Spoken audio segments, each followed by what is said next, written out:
What I see happening in the world today is, let me let this out as a four-part argument here. The first part is, I see some big things happening in the world today that I think is not only changing the world and the way the world operates, but because of that, it's changing what people need to know and be able to do in order to thrive and survive, both as individuals and as a whole society. Because the world is changing, second part, we need students who are coming into the world need new kinds of learning. They need to learn new kinds of things. It's not enough just to memorize lots of information. They need to know how to do things. They need to know how to work in teams. They know how to relate to people.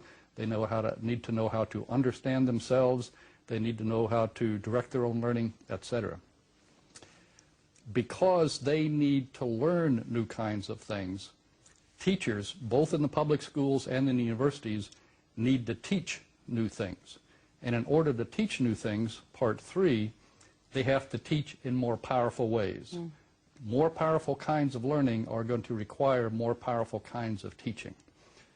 Part four, what that means is that the teachers are going to have to learn, for the first time, new ways of teaching. They can't just repeat the ways of teaching that their teachers had and do the same thing.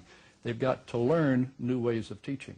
And the good news is that there are people around the world who have created, some scholars of teaching and learning, who have created some new ideas about teaching and learning. So when teachers want to learn these new ways, there are ideas available. But what's needed are really two things. The need for the teachers to spend time learning these new ways of teaching, so they'll teach better, so students learn better, be more ready for the world. But the second thing that needs to happen is that the institutions, the schools and the universities, need to provide programs to help the teachers learn how to teach these new and more powerful ways. While they're teaching, part of their time needs to be given over to what we call professional development or faculty development, learning these new and more powerful ways of teaching. Professor Fink, if we want to talk about these new learning methods, could we say that a better future would have our children, and at the same time they would be happier to go to schools, they would be happier to go to universities? Oh yes, yes. There's a book that I put out about just about 10 years ago called Creating Significant Learning Experiences. And it's mainly about how to design your course so that students have a more powerful learning experience.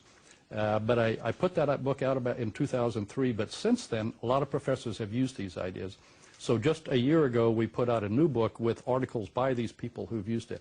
What they say is when they used these ideas and created these new learning experiences for students, a number of exciting things happened. One was students learned more. Okay. But the second thing was what you're talking about. Students got a lot more excited about learning.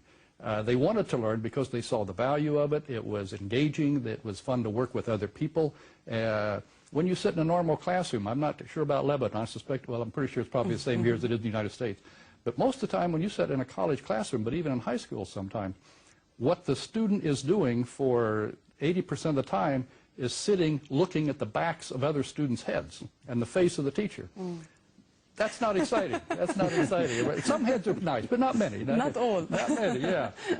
But when you start using small groups in powerful ways and you're working with students and you're solving problems, and you can look at those problems and say, those are real problems.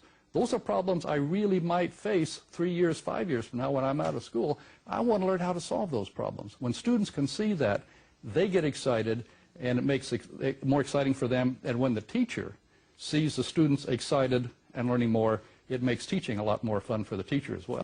Here we have your book, Creating Significant Learning Experiences, and it's also translated in Arabic, so it's something very exciting for all those who can't speak English. Let us talk a bit about these books and how much could they help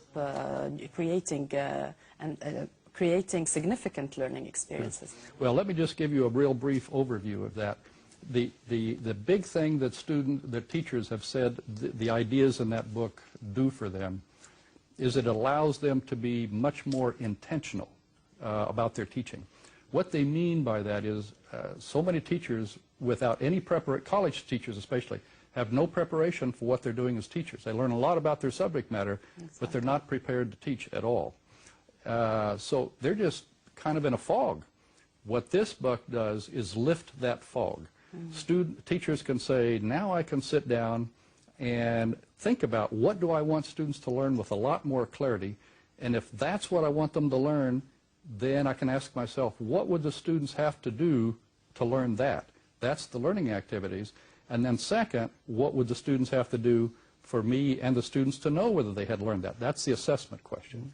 And if the teacher can have, and the book provides a framework for identifying good learning kinds of learning goals for the course, active learning for the learning activities, and something called educative assessment for the assessment, where it doesn't just give you a grade, but it helps the learning process.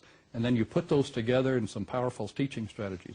If the teacher can see all those pieces, they can create a learning experience. They know what they have to do, and they've got some tools to help them do it well.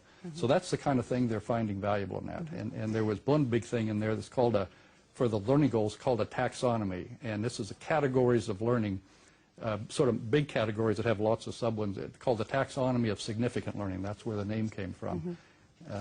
So that's what it's doing for teachers. Yeah. Great. Thank you, Dr. Fink, for bringing us all your experiences, and hopefully we will apply them here in Lebanon. Thank you.